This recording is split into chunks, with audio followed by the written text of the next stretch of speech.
All right, guys, welcome back to the fifth episode of the Offer Owner Spotlight series. I'm super excited to introduce you to our guest today, Lana Sova. Really exciting story and her journey in this space, and coming off of a really big launch, which we'll talk about in a second. But also, Lana is somebody that I've personally hired to critique and be a copy chief for my own copy for my offers in the female market. So I've seen her expertise, I've seen her work, I've paid her my own money. And so this is someone I truly trust. And I'm really excited to introduce you to and kind of walk through a story of how she got to this point. So Lana, thanks for jumping on today. I really appreciate it. Hi, Josh. Thanks so much for having me. I'm super excited to be here. I'm just going to tell people that Josh is paying me to be here and tell you all the things. The hefty fee, you guys, you better subscribe, give me some AdSense. Exactly, exactly. You to No, make it's some of this totally back. good. But Lana, I saw recently you posted on Facebook that you're coming off of a recent $1 million launch with an offer. $1 million collected or generated over 2 weeks. And so I'm just curious, like $1 million in 2 weeks, how does that feel knowing that your skill sets and your abilities help generate that? And yeah, how are you kind of feeling after the big hype from that? Honestly, at first it felt very surreal, specifically because coming into this workload, I would say, with the client. Actually, I've never written for that niche, so I was kind of terrified, but I had a really good people kind of behind me, so they're like, "Hey, you can do it," whatnot. And then seeing that, obviously, it's team work, but being able to write and then generate 1 million in 2 weeks felt very surreal. I did bask in the glory for a couple of days, and now we're back to work. So I don't really think about it. Every now and then it hits me. But I would say that I think right now, after this win, I have way more confidence in my skill Mm. set. I'm very easy to just like send the client, here's going to be the price, whether you're going to take it or not, whatever. But hey, this is what we can do for you, right? So Yeah. definitely way more confident for sure. Yeah, for sure. That's awesome. And like, did you ever think like, was this ever like a goal of yours, like a milestone that you're ever aiming to hit? What was kind of like your motivation? And then, yeah, speaking on like the confidence, what area after this launch do you feel more confident in, aside from even just like the confidence to send your clients a bigger invoice now because you're like, hey, I made some $1 million. Like in your ability, what's one skill set that you feel like you've leveled up and have bulletproof confidence with? Honestly, I would say that the biggest skill set, although it's not really a skill set, it's actually self-belief, right? Mm, It's and selling to women is like women are kind of special breed when it comes to selling our services or selling our products. Women naturally hate selling. There is, this sort of thing of like, oh, I don't want to sound this, I don't want to sound that, whatnot. So for me, it wasn't a specific milestone per se. I would say that for me, it always felt before, this big number, it always felt like I still did not have enough credit, although I work with some of the biggest names in the industry, and I've generated, a lot of money for them, millions of dollars still. But even then, it just did not feel like I had the permission, selling to mm, had the permission to like charge bigger prices, like it yeah. still felt like I didn't have enough of credentials. So, I wouldn't say the imposter syndrome was hard, but it's more like, I felt like, oh, maybe one more win, maybe one more win. And after this, I was like, how many more wins do I really need to actually Mm, feel this way, right? And I think there was kind of like giving myself permission to feel this yeah. confident. So I would say that more so, Yeah. just believing in myself, because really this launch was so crazy. We worked so many hours, and it was tight deadlines and whatnot. And usually, like I kind of used to use for some things, especially when I've never written for a niche, like I would use a kind of crutch of like a mentor and having, asking the questions. This Yep. time also was different. Like I had to rely on my own knowledge and skills that I've learned from the mentor. And Yeah. so just kind of like seeing that, hey, like you still got it. I was like, Yeah. okay, I think I'm good now. That's awesome. That's Yeah. awesome. Now, of course, we can sit here and look at like your results of like $1 million, 2 weeks, of course, making other clients millions of dollars too. But obviously it didn't happen overnight. So I'm just curious because I actually don't know this part of your story. Like how you got into this, like where you got started. What did that look like? What got you into this game? Mhm. How long have you been in it? Mhm. And how things changed since like you first started in the way that you look at this whole business of Okay, great. offers and marketing and freelancing. Well, first of all, everything is held back, so there is that. Yeah, no Uh, secret. no, actually, I mean, I wrote a book where I share my story, but basically, to make a very long story short, Yeah. I stumbled into copywriting almost by accident, and I say almost because before I went into becoming a copywriter, I was a fitness coach, and I did that for 8 years, and I loved it. I Okay. enjoyed working with people, but I had an issue with not having control over my time because I could only make money if I train people, which meant that if I were to travel somewhere, I would not make money. And so I was very much location and financial dependence on, my clients and whatnot. And so I jokingly said to my friend in December of 2019 that I might be switching in 2020 to copywriting. She was like, like you're, laughing and whatnot. Well, jokes on me, in March of 2020, when we had this whole thing with, COVID and whatnot, Yeah. um, the gym shut down, mine closed too. Most of my clients were doctors or medical professionals, so they couldn't train online. And so I was left without no income, no savings, no family, and literally just like not knowing what to do. And again, by the help or force of universe or God, if you want to believe it, I just somebody reached out to me and was like, hey, and I purchased this person course like way back when about copywriting, but I never actually done it. He's like, hey, I'm doing this, I'm launching this mastermind. Would you be interested in joining? And I was like, fuck yeah. So I signed up again. Credit card, did not have money, but I was like, I'm just gonna give myself 3 months and see if I can make it happen. Yeah. It was very hard 3 months. I worked literally nonstop, cold outreach, applying, practice, and learning from 5 a.m. till like 9, 10 p.m. And in 3 months, I had my 3 clients, and it kind of went from there. And I start with the email marketing, the easiest one that I would anybody suggest to get into. Easy to learn, easy to practice, easy to get clients. It's a consumable offer, people need that, business owners and whatnot. So Yeah. um, then I switched to writing the VSLs and TSLs, and then it kind of went into, let me try to run my own offer. Again, Yeah. I didn't want to create it. People kept asking me like, hey, by the way, English is not my native language. I Mhm. was born in Eastern Europe. So people always ask me like, oh, like, how did you learn the language? All the things. So I was like, let me just put it in a book and like sell it. And people bought it. Let's go. I was Let's like, well, go. that's great. And then, I became an offer owner and it kind of went up from there. So now I'm really doing pretty much anything and everything I can do, Yeah. funnels, I do consulting, I do, have like my own offer when it comes to copywriting coaching. Yep. That's awesome. Now, I'm curious, and what is like if you're like kind of like a pie chart of like where your income's coming from now? What does that look like? And then what are your plans like moving forward? Are you moving into anything new in the way that you run your business and the way that you're going to be making money? What's kind of the plan for the future and what's going on right now? Yeah, so right now I'm actually kind of like in between, like in the transit of like what I used to do and what I am doing. So I've partnered with somebody. I have a business partner right now, which sounds very fancy, but we work very well together, and we are going into the publishing model, right? So we signed our first publishing client this week.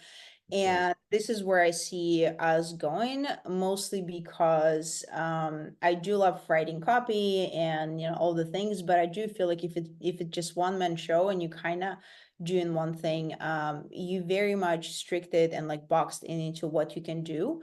And I love to have a lot of options. I love to have a lot of opportunities, and I think that publishing agency or whatever, allows you to have a lot of sort of different offers and work with different people. So Yeah. right now it's consulting and still clients, although I said that, probably will kind of like slow down on the client work this month, but they're still Yeah. coming. So here we are. I do, so my coaching offer, which is copywriting, I actually don't run any ads to that. It's kind of very like slowly running in the back end. I made about like 2 to 4 grand a month from it, just from people getting on my Facebook, and it's quite nice. I don't really Yeah, have to do yeah. a whole lot. I do have a couple of one-on-one students, so that's that. But in terms of like just the book and like the AC funnel style, it's there. People buy it. It's making me like 2 grand, That's awesome. right? So yeah. You mentioned that you just signed your first publishing client, which congrats on that. That's Thank awesome. I'm you. curious, a lot of people ask me this. I know they'll be asking and wondering, how did you find this client? What was your approach to that? Did they come to you after you built up your brand? What type of, not that you need to say the market or anything if you don't feel comfortable, but were they an existing creator? Did they already have courses? Are you doing it from scratch? What did that look like to get this first deal, and what do they have? Okay, so I'll answer this question in two ways, right? So I'm Okay. going to share about sort of how we got this person and Yeah. then what I'm still doing on the back end, right? So with this particular person, they reached out to me when I was in Dubai working with, my $1 million launch client. So they reached out to me and they were looking at first to create an AC funnel. And the more we talked, the more it kind of came very sort of real to me that AC funnel might be a good idea, but right now they need to do something different. And so we kind of got on a call a couple of times, explain them a few things here and there. And then we decided that, they were looking for somebody to take care of like all marketing stuff, right? Marketing and operations and everything. And they just wanted to do fulfillment, right? So I was like, that's perfect. How about we'll do this thing? And they were like, great, let's work together. Then what I did was also I made a post in one of the groups, right, on Facebook, Nothing Held Back joint venture. I made a post there and said, hey, this is how I can make you make, what is like promise was like 1 million or whatever. And I had a couple of people, not a couple, I had a lot of people reaching out, right? Some of them didn't really work for us, and then others we still in a talks and trying to see how it would make sense for both parties, to work together. So that's kind of like the immediate thing. Now, this is something that I teach new copywriters, and I think it's very much relatable to publishing, and anyone who wants to start publishing, you will have to do the outreach, right? Absolutely. You have to.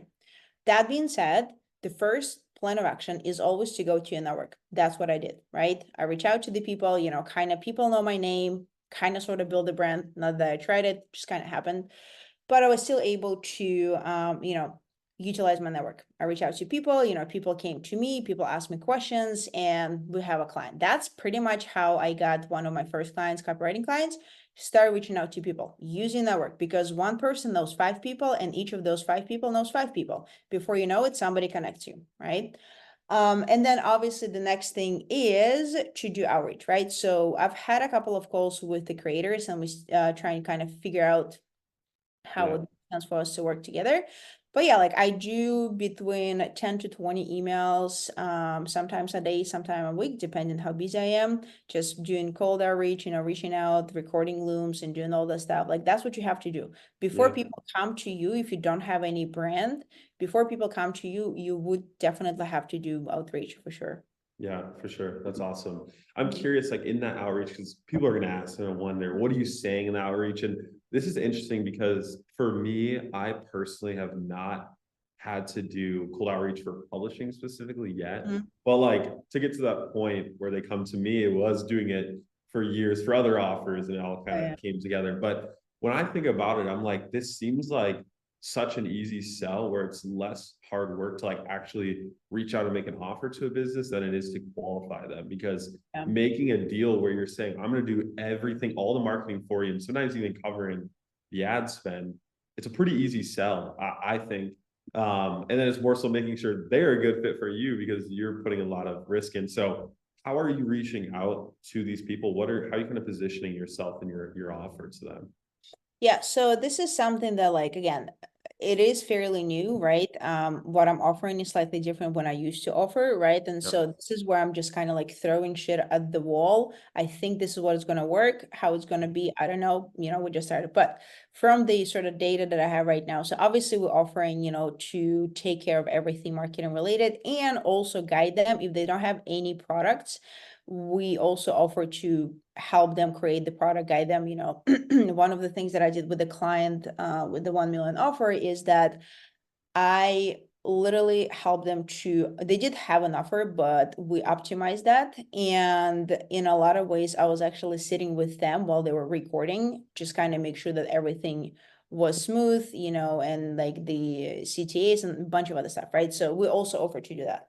Now, that's basically the main positioning, with not to give out a lot of things, right? So I ask somebody a question on like what's the best way to position, and yes, obviously, here's what we can do. The promise, let's say it's like whatever, 6 figures, we're gonna do everything, and we just, like take the percentage.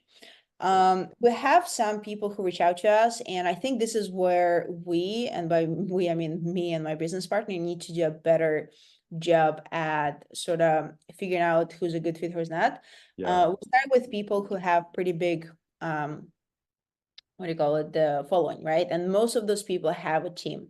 And so Yeah. kind of working against that team and trying to kind of get them in is like, I was able to get somebody on a call. They were like bouncing me between like bunch of people. And then I was like, when I asked the question, like, well, how is this working out for you? The answer was not really well. I was like, well, let's get on a call, right? But it was a lot of back and forth. Yeah. We had Yeah. people who, like, I got on a call with this guy. We thought we would do one thing, but he's like, I'm actually doing with a business partner. How about this thing? And that thing it has a potential, but it's Mhm. kind of dying, that idea, right? So I was like, yeah, I don't think that's going to be a good fit, right? Yeah. So this is kind of but again, like I always look at, even if somebody tells me no, and this is potentially maybe a helpful tip for anyone. I used to be like, okay, no, no problem. But I ask questions, like I've been like, hey, I'm curious, like, what do you say? No, what do you think is not a good fit? You want to have a conversation, because the more they tell you, the better information and data you have, right? Maybe it's enough for now, but now I have in my, folder, be like, all right, this person said this, and this. Let me reach out to them, like once a month, maybe send a couple of things that are going to be helpful. Eventually it's going to be yes, right? It's just going to take time. Yeah, that's awesome. That's Yeah. awesome. Yeah, and I think for everyone here watching this, and it is kind of that whole thing, like throwing stuff against a wall and seeing what sticks. I know for me, I've tested different pricing structures, different levels of responsibility, different, like it's like all this balance you got to figure out. Every client's different too. Like you said, some have a team. Maybe you don't want to be working with someone as a team, right? So for anyone who's interested in publishing, just know that we'll kind of go back and forth until you find like that perfect deal split. And sometimes your first deal, I know my first publishing deal, it was not a good structure. And I look back, I could have made more money, but at least I got it under my belt. Well, And you yeah, can improve from exactly. there. Yeah, So that's another thing, like I always say, like, it's like, it might not, like, your first one is probably not going to be your ideal, which is fine, no. right? It's like all you are, it's really you're getting reps in, you Yeah. get kind of you getting used to like reaching out, talking on the phone. Like, for example, like in our partnership, like I'm really good on a call with people, right? Yep. My business partner is not. Right? It's like when we get on a call, like I mostly do the and and sometimes he'll be like, hey, like if he sees that I'm stalling, he'll pick up, but like it's usually, the other way around. So like you have to figure out like what's working for you, what's not working for you, all the things. And that's okay. That's life. I mean, like that's why we're here, it's a journey. So embrace it and enjoy it. Yeah, that's awesome. Now, talking about the launch, going back to it, I want to get kind of more into the details. So I'm curious on like, Did you funnel secret? structure. I want to get all the details so I can copy and steal it. Uh-huh. I want to turn As this the into a free person who's gonna consulting. work for the FTC, eh? I'm investigating to make sure this isn't a financial scam. Well, I cannot tell you I all cannot everything. tell. We don't know, but I'm curious. Just like I know you don't want to. We won't share like market. And we're not going to share links for all you freaking funnel hackers out here trying to steal it. So we'll stay vague, but I know we can talk about funnel structure, things you learned in the process. So just kind of give me an overview of like this market and what the offer was, what funnel structure you used, and then what were some challenges you had to overcome in this launch that were maybe new to you that were fun? What? All right. Well, okay. So to sound extremely vague, not because I don't want to share, but mostly because I'm legally bound not to Yeah, spill the beans, right? Which is very much fair, I would say, yeah, in a sense, not to go into that. But so basically it was a financial niche, right? So this is the niche that had never written before. And I was kind of sort of like, I knew that I had the skills, but it was kind of like, it was a challenge to myself more so, right? I was like, all right, like if I can do this, I can fucking do anything. And so with that in mind, what happened, the challenge was basically, there's a lot of challenges, but the final structure, it was a 5-day challenge, and it was a free challenge with a couple of upsells, right? Which is, it's not new. It's been around for years, it's like some of the greatest people in the world do that. So it definitely works. Now, again, not to spill a whole lot of beans, but we had free challenge on the front end, upsell for a special something, upsell one, and then the second upsell was the recurring monthly service that they were offering already, right? So look, Josh is taking notes. Yeah, we gotta exactly. steal this. You gotta sell this. Wait, Um, really quick though, on yeah. challenge, free Mhm. challenge on the front end. I've never done one. I'm curious, like, what do you think are the pros of doing like a free challenge on the front end? Like, do you like it? Do you not Yes, like it? I Does it love it. depend on the market? Yes to all of that. Do people consume it though? Like, do people actually show up anymore to them? Well, here's the where it comes to challenges, right? Okay, So, okay. the challenges I would say usually work well in pretty broad niches, right? But that being said, you have to realize that for this particular client, we launched on the organic audience, right? Yep. So that being said, it very well works with the content creators, right? Obviously, info product, whatever. With the challenges, the reason I love them, right, is because with the challenges, we first serve before we sell, right? And so with this client, we had audience predominantly women, and women love to first try things before they make a decision, right? So with this idea, like, and to be fair, with this particular client, this was the 4th time that they were running this challenge, which also was a challenge in and of itself. Because if you're running something, it's the same thing to the audience, 4th time, it's bound to fucking die. It didn't, thank God. But so yes, challenges do work. The thing with the challenges, and this is where I know a lot of people have their own sort of ideas of like, Yeah. free, not free. I firmly believe, and I have the fucking proof, $1 million, right? But if you know Yeah. what you're doing when you serve in that 5-day challenge, right? It's like you're just giving them the tip, just enough for them to consume to generate the filling so that they want to keep the goddamn filling, right? So that they want to buy more of the stuff, then it's a very easy sell, Yeah. right? We literally had people who were like, oh my God, this is the best. Like, I want the audience after even the first day be like, oh my God, this is the best decision I've Yeah. made in my life. When you have people telling you that, you can fucking guarantee. Sorry, can I swear here? Yeah. Yeah. People, Okay. you should have heard Alan Sultanich interviewed him. Oh yeah, that's right. He had like a picture of like a half naked woman behind him. Like, great. All my Great. homeschool students that follow me, their parent. I'm sorry, Great. guys. All right. I do not, I don't swear. They can swear. I don't judge. Yeah, so like it's if somebody says, this is the best decision that I've ever made, and you can guarantee that they are gonna buy something, whether it's gonna be, pay in full, whether it's gonna be some sort of split payment, like they are going to buy that, right? Yeah. So another thing with the free challenges, again, everybody wants to get money right away, but I am a firm believer that we are creating relationships and we're fostering relationship, right? And so with this particular launch, we had people who were not in this particular challenge buying the main offer, but the reason they did was because they were in the other challenges beforehand, right? Sure, they might not buy it now. Shall you run the challenge again in 6 months? There's a high chance that they might buy it again, right? Yeah. So it's more about how you approach the sort of offer and the energy that you go into with, like if your main thing is like, I just want to make money, I just want to make money, I just want to make money, Yeah. maybe a free challenge would not be the best sort of Yeah. yeah. But I do know that challenges do work. You just have to know how to, yes, create and position the challenge itself. And Yeah. because I know a lot of people, they do the challenge and they give so fucking much that the audience doesn't really need the other thing, right? True. But again, kind of what you and I would know because we, are part of a very special and secret club. Every single day, if you're going to do a challenge, like it has to create a new problem for them. You solve a problem, you create a new problem. You solve a problem, you create a new problem, right? Or it can be continuously the same problem, right? You're just kind of slowly moving them to solving that problem. But then the end goal is, here's your major fucking problem, buy my product. Yeah. Yeah. You Yeah. know, I so feel like that's a big challenge everyone faces is like how much do you give away too yeah. much? Like here's the thing, like I think because like when if we do a book, if we do like a low ticket offer, it's a book. The book, I'm like, dude, people barely read it in some markets. It's an older market.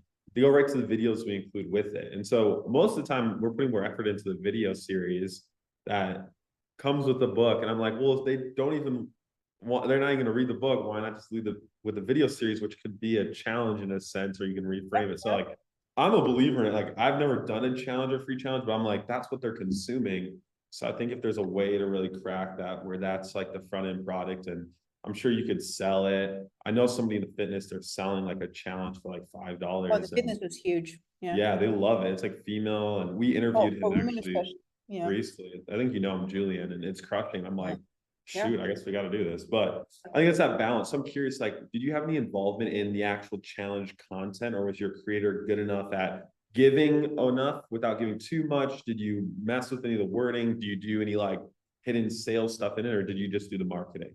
No. So we did with this client, initially what we were signed for was to do the marketing, but then it kind of, the scope has increased. So yes, we did help to, I guess I would say optimize the challenge because she did run the same challenge before.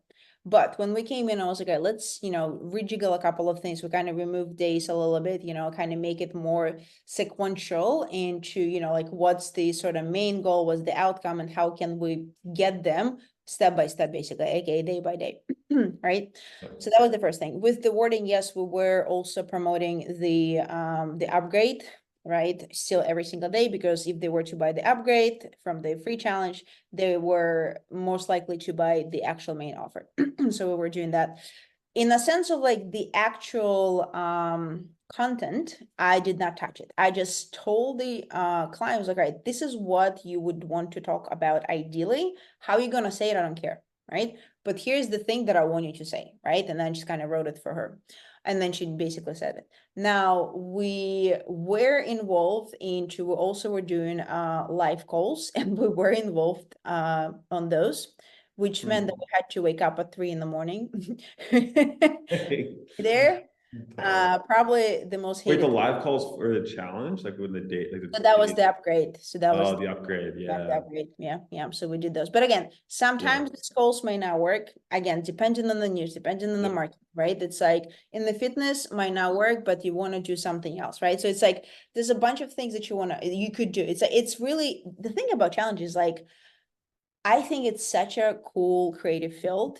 You can Yeah. play with it every each way. Like obviously there's some like templates and things that you could do, but you can play with it and you see, if it works and whatnot, especially if you have a big audience. So yeah, in terms of like the actual challenge creation, the main offer, oh sorry, the free challenge, yes, we were helping with sort of creation and like what to say, what not to say, some of the things.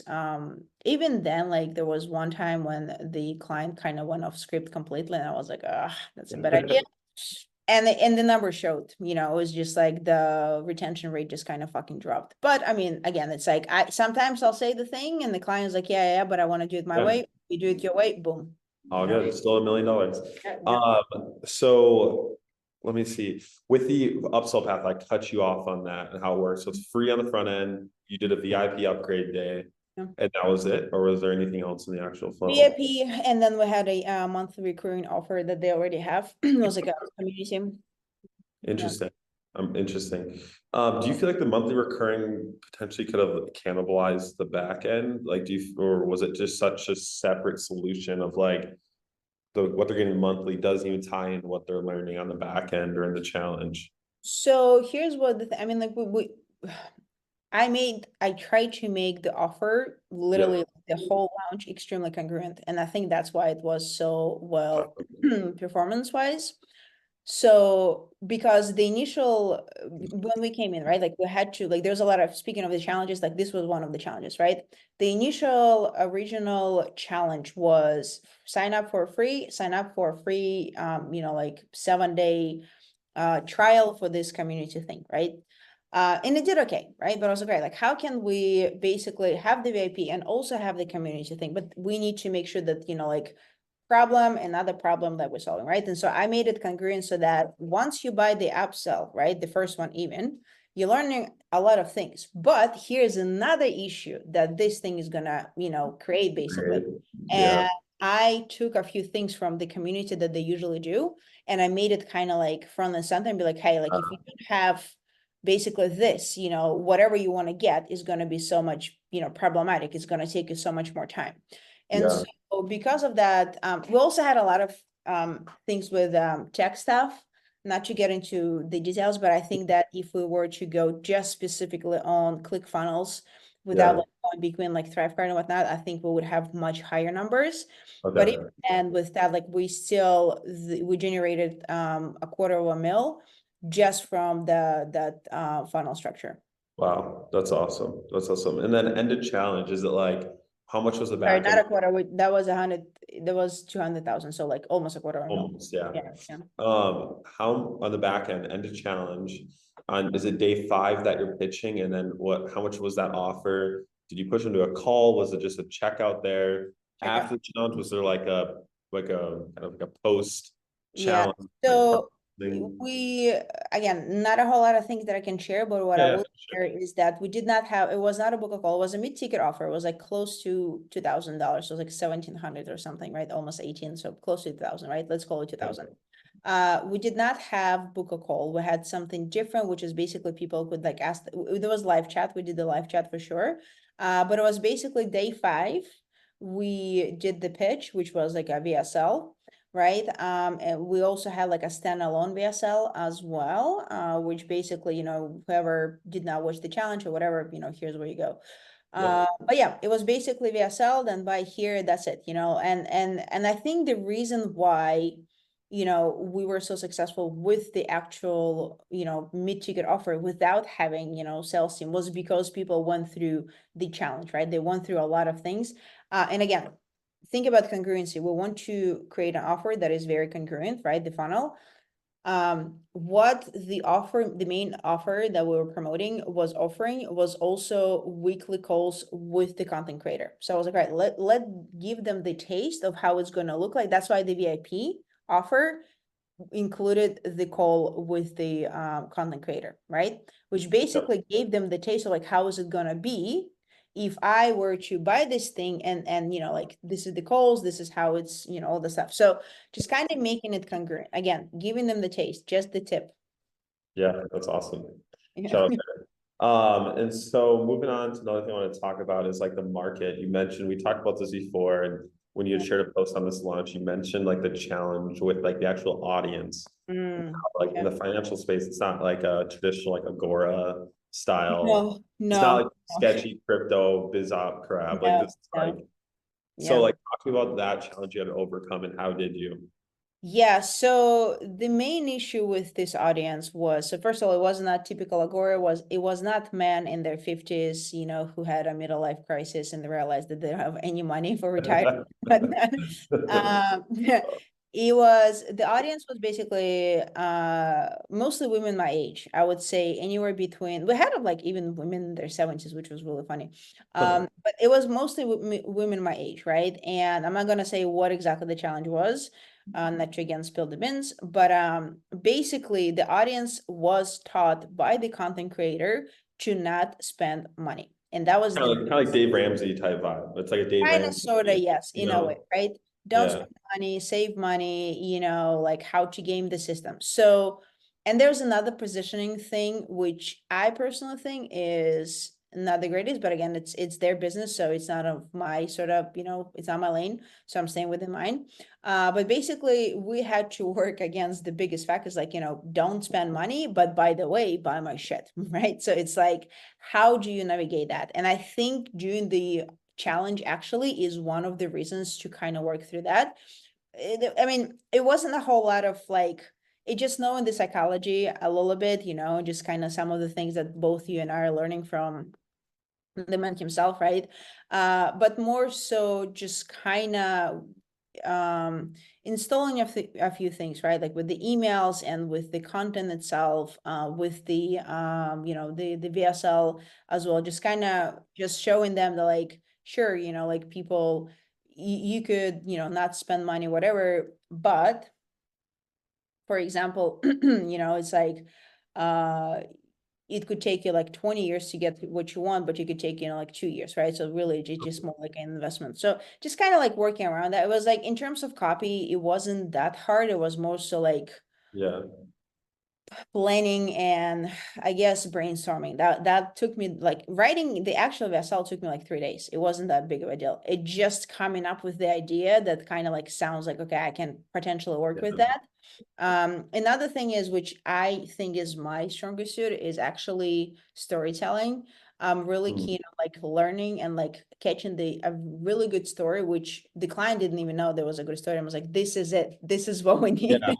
I'm curious on that. That's a good conversation on like storytelling. I think I see like the offers that do really well or creators that do really well. They have amazing, good like stories, and I always struggled with like growing up with Russell Brunson in my ear being like hook story offer, story, and like dude, I'm at the time I was like 14. I'm like I barely live my life. Like I have no stories except sit in the basement. So what would you say like? Does everyone have a story? Like, do you believe that concept? Like, everyone has a story they can use in their marketing? Or how do you create stories when they don't have one? Like, can you like, leverage other people's stories? What are your thoughts on that? And then next question, I want to talk about who do you think is going to win in this game of offer ownership? But let's talk about the stories, for example. Should I spill all the bins, or should I help that? No, they gotta join. You gotta click the link below, Gotta guys. click the link below. I'm Well, okay. hosting a masterclass in the low ticket school group. Just Exactly. kidding. Well, I would say that the way that you felt, right, with the idea that like I don't really have any stories, I Yeah. think most of us feel that way. Even like, look, I technically speaking, if you look at me, right, everybody who kind of hears my story, like, oh my God, like you have like the most amazing life. To me, it sounds very normal, right? So I would say that most of my stories really come either from my experience or really people around me. I often take, like, for example, when I was working with my MMD, one of the leads that I wrote that crashed it came actually from a conversation with one of my friends who was in her 60s, right? Yeah.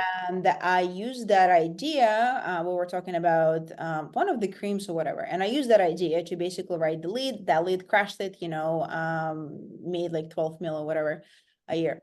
Right, then the offer, or rather the advertorial that I wrote for a knee massager, again, use the idea from my friend who literally had knee issue, and they were gonna go to on the trip like somewhere in the States. But I Yeah. was like, fuck it, let's go. Let's take my character to the fucking Italy or whatever, right? And I was like, you can get stories from other people in your life. And that's why I tell all of my students is to go there, make friends, talk to people, observe people, right? Even if you look at the, Steve Jobs, for example, the way he was making his presentations, there's always a story involved, right? There is a reason why books exist and have existed for like what, 2000 years plus. People love stories. That's how we connect. And so you don't really have to have your own story, but Yeah. you definitely find the story through your friends, family, even books sometimes you read, right? And sometimes really what you could do is just kind of like sit down and like, write down like, what am I good at? Like, what am I experiencing? What is like the funniest moment of my life? What is the saddest moment of my life, right? What would my friends tell about me? Go to your friends and be like, hey, like, what are the like top 5, funny stories you can tell about me? Ask people, because how we perceive ourselves and how people perceive us, totally different. Go and ask other people. Yeah, that's good. I love that. Now, last thing I want to ask you, and I love asking this question, who do you think is going to win in this whole online offer game? Just Our any. percentage. No, who's gonna win? Like, what do you need? Like, and why? Why do you think they're gonna win? Like, who's gonna last? Who's gonna succeed? Mhm, Um, who's actually gonna make it? Because there's such a big influx in this whole like, I want to do offers, off. It's this whole new wave coming, right? And mhm. like a lot of copywriters like you transitioning over, coming to publishing. Who do you think is gonna win? Well, my question to you would be, what is winning, right? Like let's first define. People would measure that by income, like making a full-time living off this, like actually making a sustainable income Yeah. full-time in publishing, in offers. The classic 10,000 a month probably is where people's lives are pretty, you're chilling there. So I think, I mean, for me, winning is different because I'm married. So it'd be like being with my wife and serving at my church, whatever. But I think usually it starts people with their income. So we can start saving that. Okay, well, if that's the case, then I would say that really anyone with brain cells. Dang, okay, so if you're not winning, guys, Yeah, you're no, if you're not winning, you don't have, no, just kidding. uh No, here's what I mean. It's like, it's not just, knowing stuff, right? It's not even just doing stuff. It's more so having resilience. And resilience is a muscle that anybody can actually exercise. It's just not a whole lot of people want to do that, right? Because, and the reason I tell you is, again, look at my story. I came to the United States in 2010, right? I did not speak any fucking English, right? I learned German for fuck's sake. What? keep going. Flip it, flip it. Uh, and That's so, right, crazy. like I came knowing just one person. Like nobody knew who Lana Soa was whatsoever, right? I didn't fucking know anyone, right? Now take a look to it's what 14 years later, right? My name is known, which again, I did not try to make it. It just kind of happened. I went to places, I spoke to people, I reach out to people, and I'm pretty cool person too, right? So it's like be interested, like all of the things. And the thing is, and again, like look at my life, I'm traveling the world, like I'm enjoying my life and all, like I'm able to help my mom and all the things. So the reason I'm saying that is I believe that anybody who has resilience will be able to conquer and make the offer work and make money. Because really, the Yeah, idea of having the offer is like so glamorized, like pretty much anything and everything. Starting an offer, creating an offer is not hard. It really is not, right? It took mine like 3 months from start to finish. What's hard is actually running the offer, optimizing it, thinking like, yeah. oh, fuck, it's not working, spending money, like literally seeing the money go up in flame on your Facebook account and not having people buy anything. That is scary. I've experienced that, right? Then you start wondering, like, am I cut out for this? Am I not? All the things, blah, blah, blah. And just having the balls really to be like, okay, it's going to be fine. I'm going to optimize, knowing what to optimize, like, and really serving people, because offer is great, money is great, but you have to serve the people, and that takes work, Yeah, that takes resilience. And so while yes, go try, do, but really just don't forget that you still will have to do work. yeah, You yeah, still will have to, like you still have to pay money, whether it's a dream team, whether it's somebody, like I, for example, started like I didn't want to touch the Facebook ads, so I paid somebody, right? yeah, And like just kind of those things, and like you have to do the work. So if you are a hardworking person, if you're not afraid to like put your elbow, like kind of in and like work it, if you have yep. resilience, if you got the balls, and if you have a few brain cells, you can fucking make it. All it, right, y'all, you guys heard it first. If you have a few brain cells, just a few, it's you like actually make it. All you know right, that's but I all. do think it's more so, people who will be winning and are winning are people who are able to provide really good service. Your product have to, and like Alan says that, and you go there, like I read recently the book about the creator of Nike. The reason why they blew up was because the fucking product was extremely good. It's still Yeah, great. They were, the first ones to make the running shoe that actually is designed for running, right? You yep. cannot beat that. I mean, sure, like he spent most of his life in debt, like over like 25 years because of all the things. But he created a product. And that's what a lot of people, even like Jeff Bezos, he was focusing on the product. He was not making, income for a good amount of money, a good amount of time.